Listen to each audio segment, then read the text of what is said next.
Hello every one, நான் தான் உங்கள் அசார். மறக்காமல் என்னோட பேஜை லைக் பண்ணிட்டு வீடியோ பார்த்தீங்கன்னா நல்லாயிருக்கும். இப்போ பார்த்தீங்கன்னா நம்ம இந்த சினிமாலெல்லாம் பார்ப்போம். எடுத்துக்காட்டாக பார்த்தீங்கன்னா பத்ரி படம், விஜயோட பத்ரி படம், அப்புறம் மான் கராத்தேல அதான் எஸ்கே சிவகார்த்திகேயன் நடித்த மான் கராத்தே, இந்த படத்துலலாம் ஒரு விஷயம் பார்த்துருப்போம். ஆக்சுவலாக அவங்க பார்த்தீங்கன்னா உருப்படாமல் இருப்பாங்க. ஆனால் திடீர்னு என்ன பண்ணுவாங்க, ஒரு ஷார்ட் பீரியடில் வந்து பெரிய ஆள் ஆயிடுவாங்க. பெரிய ஆள் மீன்ஸ் பெரிய ஆள் ஆகிறதுன்றதில்ல, அவங்க ஒரு சாம்பியனா, ஒரு பாக்ஸிங் சாம்பியனா, ஒரு கராத்தே சாம்பியனாவோ ஆகிற மாதிரி காட்டுவாங்க.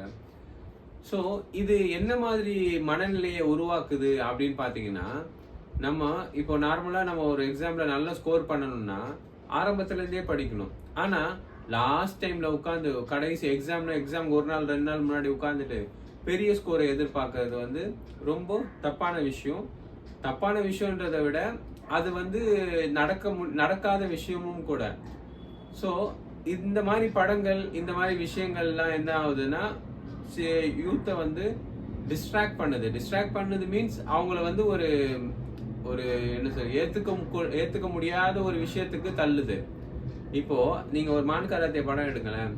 சிவகார்த்திகேயன் வந்து என்ன பண்ணுவாரு, நார்மலா ஊரை சுத்திக்கிட்டே இருப்பாரு. அவரு ஏதோ ஜோசியத்தை நம்பி அவங்க ஃப்ரெண்ட்ஸ் எல்லாம் வந்து அவர் மேல பெட்டு கட்டுவாங்க, அவருக்கு செலவுலாம் பண்ணுவாங்க. அப்போ கூட அவர் பொறுப்பா இருப்பாரா? கண்டிப்பா இருக்க மாட்டார்.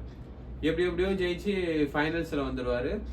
ஃபைனல்ஸ்ல வந்து பாத்தீங்கன்னா அங்கேயும் பீட்டர் இருப்பாரு, இங்கேயும் பீட்டர் இருப்பாரு. கடைசியில பீட்டர் வந்து ஜெயிப்பான். ஏன்னா அவர் சின்ன வயசுல இருந்தே பிராக்டிஸ் பண்ணிட்டு இருக்காரு. இந்த பீட்டர் தான் டுபாகூர் பீட்டர் ஆச்சே.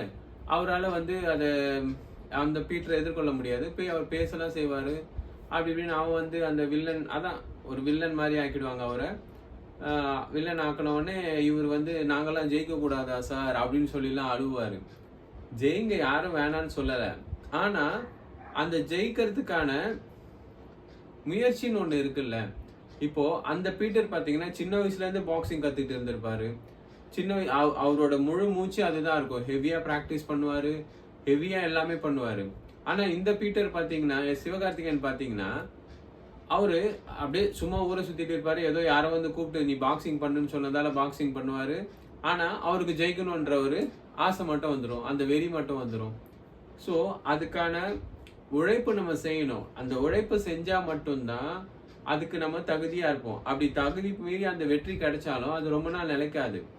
ஆனா நம்ம என்ன பண்ணிடுறோம், இந்த சின்ன வயசுல இருந்தே அவன் முயற்சி செஞ்சு வந்து எல்லாம் பண்ணிட்டு இருப்பான். ஆனா அவரை வந்து நம்ம வில்லனா காட்டிடுவோம்.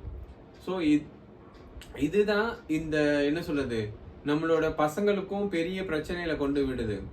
நம்ம போயிட்டு நம்ம பிள்ளைங்கள்ட்ட போயிட்டு படி நான் அதெல்லாம் கடைசியில் படிச்சுக்கலாம், படிச்சா மார்க் வாங்கிடலாம் அப்படின்னு சொல்றாங்க.